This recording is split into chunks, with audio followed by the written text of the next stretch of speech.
So hello guys, welcome back with another video of Salesforce Geek channel, and in today's video we are going to cover another scenario of Salesforce flows. So basically in today's video we are going to create a screen flow which is basically a support feedback form, and we are going to put that form on case record detail page just to gather the support feedback of the customer. So without any delay, let's start. So first of all we have to click on new flow. Click on screen flow and click next. I'm going to choose free from right now. So first of all we have to simply get record element from our toolbox to our canvas. So let's say provide label over there, get current case, and object basically case, because we are going to put this flow on case record detail page, so that's why case. Now what we are going to do, how we are going to filter it out, as I told you in the earlier videos, that suppose if we have to gather some current record from our record detail page, so we are going to use a variable which is record id. So for that what we have to do, we have to simply type id here equals, and here we have to create a new resource which is of variable of text type, and API name should be same like record ID. This should be same. Now click on text and simply you have to select available for input, because value is coming from the record detail page, so that's why, and simply click on done. Now you have to simply select only the first record and automatically store all fields. Click done. Now simply you can connect the dots from start to get record element. Now what we are gonna do, like simply we are going to put a decision element over there, and we are going to check whether the case is closed or not, because if our case is closed, then only when we are going to take the feedback from the customer. So let's say check for status. So let's say first outcome is closed. So that means the case which is coming from record detail page and status equals closed. So simply now what we have to do, you have to simply click on default outcome, change the label, and let's say not closed.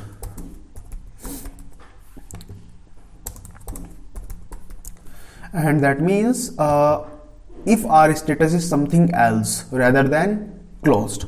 So simply click done and simply connect the dots. So if our status is not closed, then we have to show an error message to our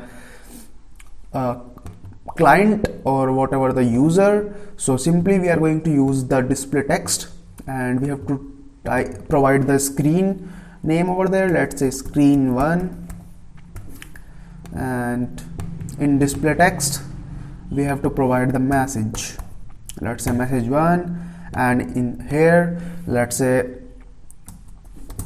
case need to be closed for the feedback score. And simply you can in control navigation you can simply remove footer over there and click done. Simply connect the dots, and this is the case when status is not closed, and click done. Now what we are gonna do, we're going to check another time, like for example, if there is a field over case, let me show you. As you see, there is a score field over case object, and let's say if it is already filled, and let it has some value, for example 0 1 2 3 4, for example, like this. And so in that case we are not going to proceed with the flow because value is already filled of the score. So why we need to fill it again?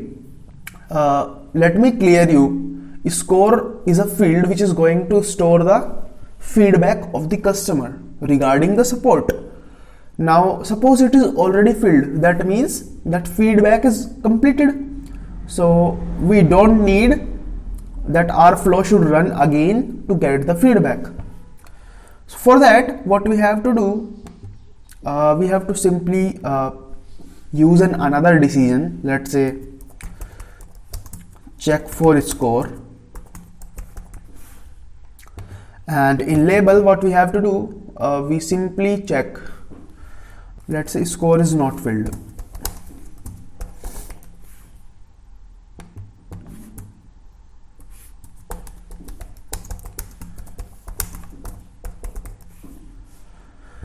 So in that case what we are gonna do, let's say get current case and dot score is null boolean true. So that means that the value of score is null, and in the new outcome, let's say score is not empty or blank, whatever the thing is. So simply we are going to use our case from get current case and simply getting the score field over there, and it should be greater than or equal 0. Okay, so simply click done, and here we have to simply connect the before decision to after decision, and we have to create another screen over there which is showing us the message that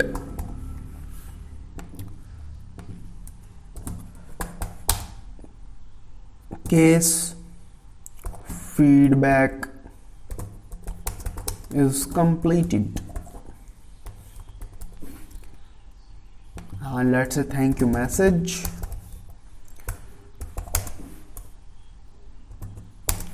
Thank you, case feedback is completed, and we have to simply provide the screen label over there, screen 2, and let's say remove the footer and simply click done. Connect the decision to screen, and where score is not empty, and simply click done. Now what we have to do, we have to simply use a screen basically to gather score from user. So in this we are going to use a record choice button and slider to get the rating of the case. So let's say we are going to use radio button over there, and basically we are going to provide a label, is your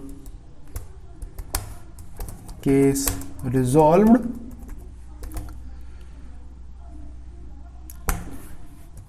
So we are gonna use data type as number because we're going to collect the score after and at the end. Now we have to provide choice over there. So simply you have to click here and click on new resource.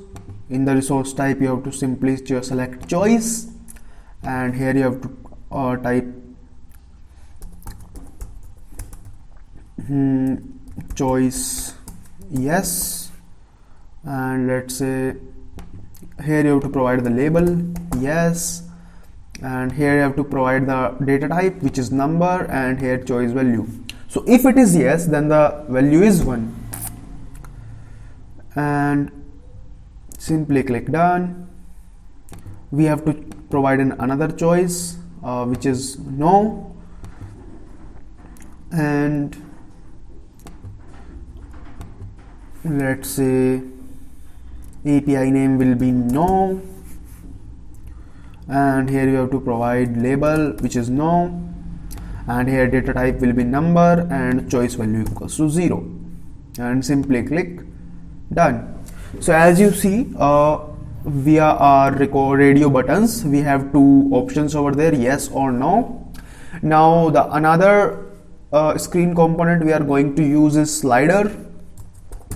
For slider, we are going to use over this and simply provide label, API name basically, rating of, let's say, rating score, and you can provide the label, let's say drag the slider for rating, and range maximum, basically the maximum value. Let's say it's a slider, so it will move from the starting point to end point, so the end point should be range maximum, let's say 5, and range minimum is 0, so this will provide numbering from 0 to 5. And let's say slider size, let's remain as it is, and now click on this manually assign variable, because we are going to use the value of slider into our another variable to basically to store the total case rating value or score value.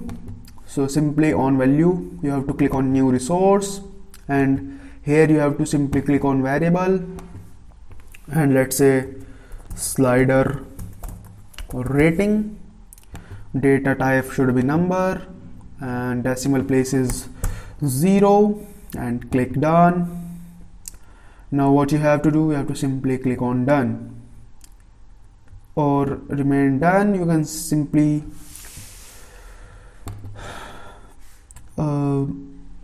let's say remove the control from control navigation, let's say remove the pause button, and let's say previous one too, and click done.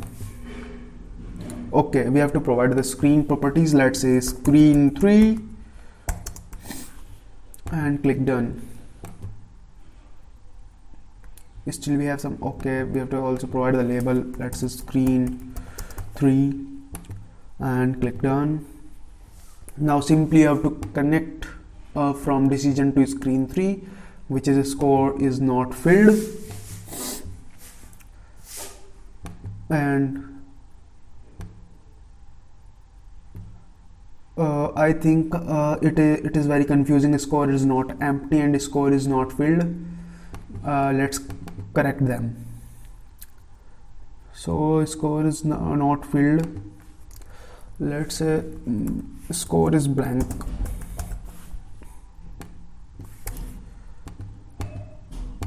Now, and in the score is not empty too, the score is greater than 0, and let's say click done. Now what we have to do, we have to simply use an assignment operator over there, and let's say assign the score, and basically we have to update, or we have to assign the score field on the case object, let's say score equals, and we have to use a new resource which is a formula resource type. So let's say score total, let's say total score, and in data type we have to select number and decimal places to 0. Now here what we have to do, we have to sum all the screen component we used. So we used radio button over there and slider rating over there. So simply we are going to click on insert a resource, and we are going to use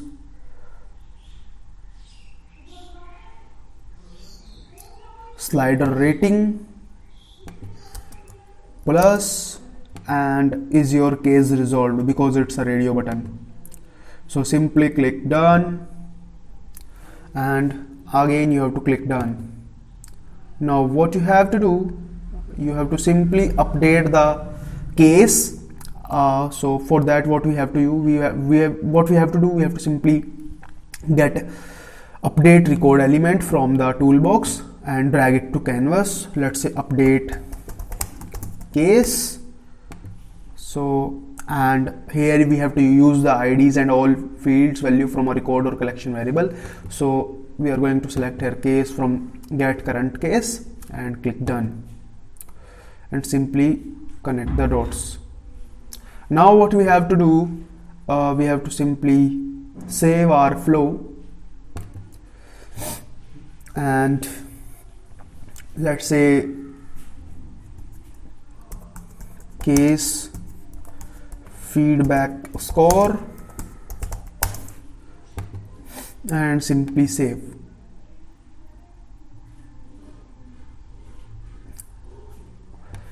Now what you have to do, you have to simply click on debug and move back to the layout.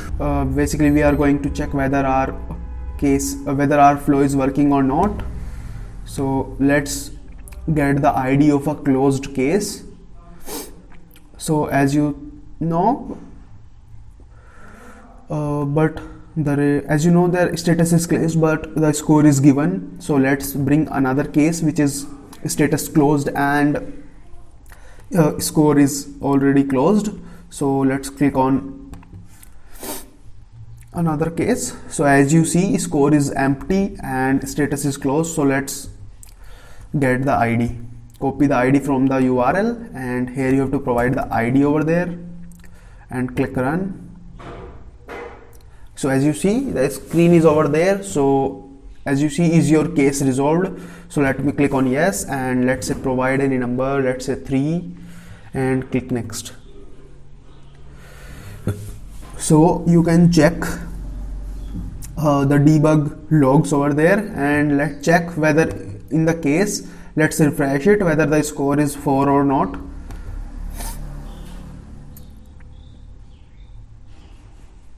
So as you see, score is changed to 4. So now what we going to do, basically we are going to get another ID of a case which status is not closed. So let's get the ID and check what is the response of the flow. Go to flow builder and debug,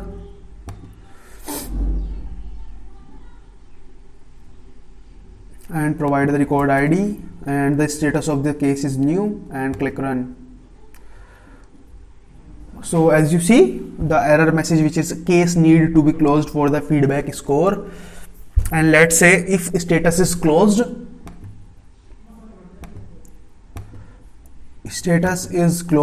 but the rating is filled. So we are going to use this one, and score is given, status is closed. So let's get the ID of this case and click on debug again.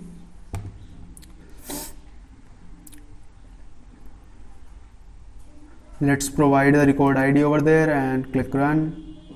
As you see, thank you, case feedback is completed.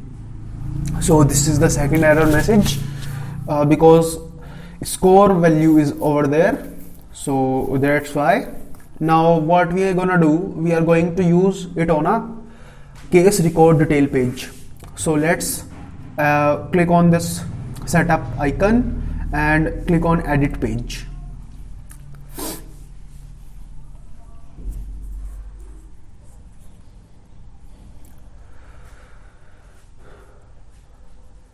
And first, before that, we have to update our flow. Let's activate it.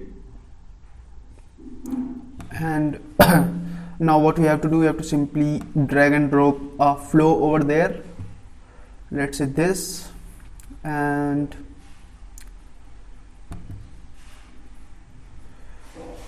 let's say pass record ID into this variable. It's okay. Now let's say we are only going to show our flow if the case is closed and the So we are only going to show our flow when our case is closed. So let's say status equals closed and click done, and let's save. So if you are basically editing your record page first time, so you have to click on activation, then you have to save the record detail page. But I already made some changes to my record detail page, so I did not click on activation. I simply click save over there. So now what you have to do, you have to move back and check whether it is only available for the closed cases or open cases. So let's check. As you see, thank you, case feedback is completed because score field is already filled. Now click on cases. Let's open another case. So as you see, the flow is over there. Let's say click on no, and let's drag to 1, click next. So as it see, thank you, case feedback is completed because score value is updated to 1. Now let me show you whether as we applied filter over there, so it is available for open cases or not. So it will not show for the open cases because we set our flow only available when our status is closed. So as you see, there is no flow available for the open cases or any other status of the cases rather than closed. So I hope you like this video, and if you like this video, hit the like button and subscribe this channel for more such scenarios. Thank you so much.